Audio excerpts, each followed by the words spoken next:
Hi, I'm Pallavi. I'm a writer here. I wanted to talk to you about a holiday that I took to what I believe is one of the most underrated places in India, the northeastern state of Meghalaya. Meghalaya has been in my bucket list ever since I read about its living root bridges way back in middle school. I finally had the opportunity to travel in April of last year. And one of the main reasons I was putting off the trip was because it is quite difficult to actually make it to Meghalaya because the state has no airport. It has one railway station, but that too is only connected to one other city in the neighboring state. So, how did we get to Meghalaya? Well, it was actually a part of a three-state road trip that we started from Mumbai. Yes, a we road trip from Mumbai to Guwahati, which is considered the gateway to the northeast. So, Guwahati is in the state of Assam. So, we spent a few days in Assam, and from there we drove down to Nagaland. And after spending a few days in Nagaland, we drove into Shillong, which was our base for Meghalaya. From Shillong, we took a day trip to the absolutely gorgeous Dawki River, which also works as a river border between India and Bangladesh. And the river it's not very wide and it's not very long, but what makes it spectacular is it's amazingly clean. You can look at the riverbed, you can look at the rocks and the pebbles, and you take like a boat ride to the river and you get to this nice sandy area where you can spend a few minutes, grab a drink that's actually been chilled in the river. It's so clean that locals literally directly drink from the river. After that, we made it to the land border with Bangladesh. We spent a few minutes there, and by then it was time to head back. And along the way we stopped at a few waterfalls, and we spent another day heading to Cherrapunji, which is considered one of the wettest places on the planet. But luckily, the day that we were there, it did not rain at all. But be cautious. Always travel to Meghalaya with a raincoat and umbrellas. Like, you just never know when you might need it.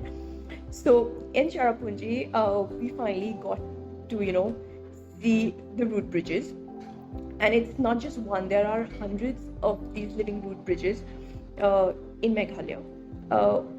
The one near Cherrapunji is actually the most popular. It is called the double-decker root bridge. So from Cherrapunji, you drive down to this small village called Nongriat. So the village is way down in the valley. So the trek is approximately 3,500 steps into the valley, where the bridge is over a small, tiered waterfall, where you can rest, grab a bite to eat. And then you have to climb up another 3,500 steps the same way up. So it takes about maybe 5 to 6 hours to complete it, and it is recommended that you get there early because it closes. It is not considered safe post 5 o'clock because the weather tends to change quite frequently as well. And the double-decker root bridge, again, it is not something that is part of these tour groups. So if you're planning to go to Meghalaya, I would really stress that plan an individualized or a personalized trip, so you can visit these places that you will not find anywhere else in the country, and that you can spend some quality time there. And another must see in Meghalaya, which is not covered by the two groups, is the sacred forest near Shillong. In fact, it is not the only sacred forest in the state. There are quite a few.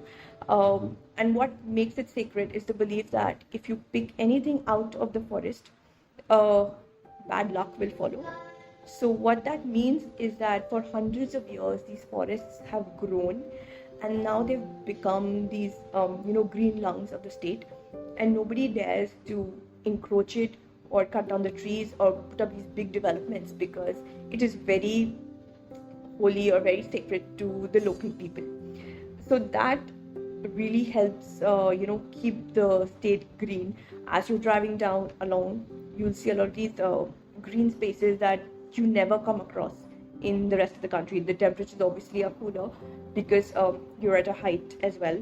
The food in Meghalaya is heavily influenced from Nepalese and Chinese cuisine. So you will find a lot of momos, you will find a lot of thukkas and noodles. So you will absolutely love the food. There will be no problem in finding something nice to eat.